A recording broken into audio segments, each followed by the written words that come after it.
Hey, welcome back. Over the past weekend, the US and Israel have launched coordinated attacks on Iran, targeting senior leadership and strategic military infrastructure.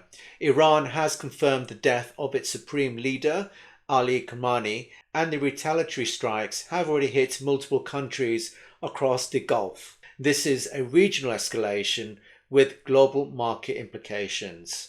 So the immediate concern for markets is simple: oil supply risk. Iran sits one of the most strategically important choke points in the world, the Strait of Hormuz. Roughly 20% of global oil flows through that corridor. Any disruption, even temporary, forces the market to reprice supply risk instantly. Analysts are already warning that crude could gap higher by $8 to $10 when futures reopen, and sustained conflict could actually push the oil towards the $100 range. So we are already seeing the first signs of stress. Oil-linked futures on Hyperliquid, which is a decentralized exchange platform, has jumped around 5% almost immediately after the news of the strikes broke. So that's a clear signal that traders are bracing for a supply shock and repositioning ahead of the open.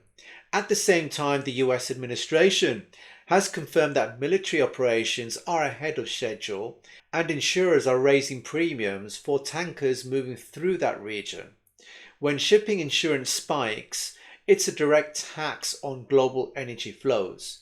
So what does this actually mean for the broader markets, Bitcoin and RWAs? First, risk assets will feel the pressure. A sudden oil shock is effectively a tightening event. It raises input costs, slows growth expectations, and forces investors to reassess risk exposure. Historically, these moments trigger a rotation into traditional safe haven assets. Second, the treasuries and RWAs become more important. When geopolitical risk escalates or spikes, capital seeks stability. That means the US treasuries, the money market instruments, and tokenized real world assets tend to see inflows as investors look for predictable yield and lower volatility. And third, Bitcoin's reaction will be asymmetric. We've already seen Bitcoin briefly sell off on thin liquidity during the initial shock, but it quickly recovered as the markets digested the news. As the situation evolves, we should expect elevated volatility, but also renewed interest from investors who view Bitcoin as protection against geopolitical and monetary instability. So, what is the key point in this? This is a global macro story with crypto implications.